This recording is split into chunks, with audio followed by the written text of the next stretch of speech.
This is Bern Edwards from Crowthorne in England, and we have Sean here Bell. Yeah, Sean Bell from Lviv in Ukraine. Finally arrived, had a good supper, and managed to work out the technology to link up with you. Brilliant. So I think the first thing we got to do, but quickly, you got to tell us about this horrendous journey from here to there. Well, before I even got on the journey, what was interesting when I got up at Warsaw this morning and got packed up and went down to reception, I was chatting to the receptionist, and I was wearing one of those Ukrainian and British flag badges on my lapel. And she asked me in beautiful English, why was I wearing it? I explained the story. Turned out she had fled from the Donbass. Her family had fled Ukraine into Poland. It was just a really good reminder of just literally the hundreds of thousands of people who left this country. Many of them are actually in Poland now. And she was so incredibly grateful that we were making the effort to actually come along. Wow, because millions have been displaced into Ukraine and millions have been displaced out of Ukraine. So to be there chatting to somebody that's experienced it on your first night, that's just awesome, Sean. I mean, yeah, and it was quite moving because it just made you realize that even the taxi drivers, many of them didn't speak very good English, but asked why a Brit, and when you told them about it, they were just full of admiration. And actually on the bus, I mean, I had to find my way to the bus station. I'm carrying a massive load of bags, and bless him, the taxi driver dropped me off at the train station rather than the bus station.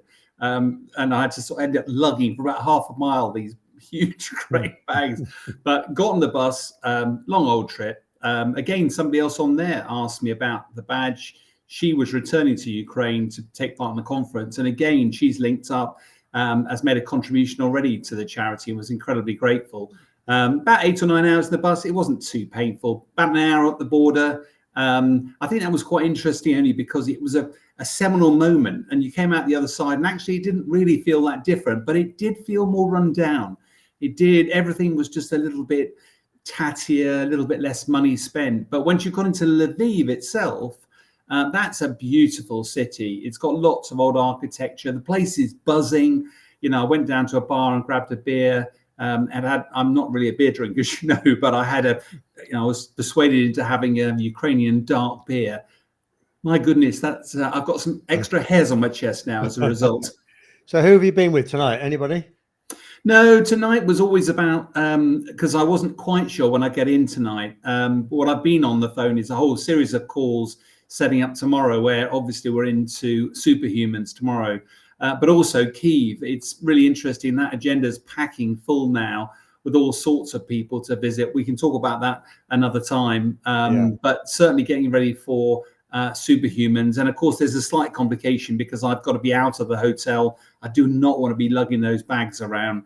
But I do want to make sure that we take full advantage of the time to spend some time with those veterans, particularly the amputees who desperately need our help. Yeah. And what's in your bags? Well, there's a whole load of stuff. I mean, we've got the light bit is a helmet for the mum of Juice, who's the ghost of Kyiv. The rest of it is all some military kit, and we'll get onto that when we get onto that phase of the visit. Actually, for this phase, I've just got loads and loads of camera equipment and stuff like that. I'm not a cameraman, but as you and I have discussed, the only way to really get some proper feedback is to get imagery. So I'm trying to learn how to use some of the tech whilst juggling. I've been outside the hotel this evening doing a quick recording for our TikTok channel, and I've also sent you some stuff for YouTube. So it does feel like a one-arm paper hanger a bit at the moment, but I'll be glad to get rid of those bags, that's for sure. Yeah, and you've got the charging cable with you. This time, yes. Even though I have to say, for the viewers, we had this comedy moment where I've been using these remote microphones, and they just don't work. And I went outside the hotel, recorded a piece, came back in, listened to it. It didn't work again. And I'm just pulling my hair out. What has obviously happened is in the travel, it's turned one of them on, one of the microphones on. It's run out of power, even though I charged them. So I've charged them up again now, tested it. It's absolutely fine. But yeah, wrinkles along the way. Old blokes dealing with technology never really works. Yeah, well, we knew that, didn't we? So Lviv, so geography, how far into Ukraine is it? How far from Kyiv is it? Where sort of is it in scheme of things? Yeah, so Lviv is right over the western side of Ukraine. I popped a map on one of the TikToks just showing roughly where it was. It's about 2 hours, about 120 kilometers from the border. The big majority of the journey from Poland was from Warsaw. The big journey, though, is tomorrow. It's about 450 kilometers from memory. But what I found today wasn't so much the motorways, because the bus sits at 100 kilometers an hour. As soon as you get onto the back roads, which a lot of these are, it's stop, start all the way, and it's just painful. One of the things I will do for the bus journey this time is make sure I've got plenty of water and plenty of snacks. I hadn't really prepared properly for this, so I got out absolutely starving when I got to Lviv. Luckily, food is plentiful here. The shops are absolutely packed full. There was absolutely no sign of any rubble. I mean, they have had some attacks here, but I have to say, it just felt like any normal city, buzzing, full of life, full of vitality. Shops are full, beer is flowing, wine is flowing, and the restaurants are absolutely fabulous. And do you remember me telling you how I hate it when people send pictures of their food on Facebook to people? But, I've got to ask you, do we have a picture of your plate of food tonight? No, because you were pretty forthright with that. And I have to say, I this evening, because it's 2 hours beyond you, so it's about 11 o'clock at night, and I seem to just been rushing around recording or whatever. And when I went to the nearest restaurant that was open at this time of night, and honestly, I had a lovely bit of steak and some chips. And the last thing I wanted to do was take a picture of steak and chips to send. What was your first night in Lviv? Yeah. We want. What's the dish in Lviv? I mean, what would be a classic Ukrainian meal? Do you know yet? I have no idea yet. No, I mean, I bet it's got cabbage in it. I bet it will have cabbage in it. But in Kyiv on Sunday night, so on Saturday night, I'm probably going to be going out with some of the veterans. On Sunday night, I'm going out with a couple of guys, and the challenge to them was show me some Ukrainian cuisine and wine. So luckily, it's my last night there. So even if things get a little bit awry, I'm sure it'll be all right. But hopefully I'll be able to report back as to what.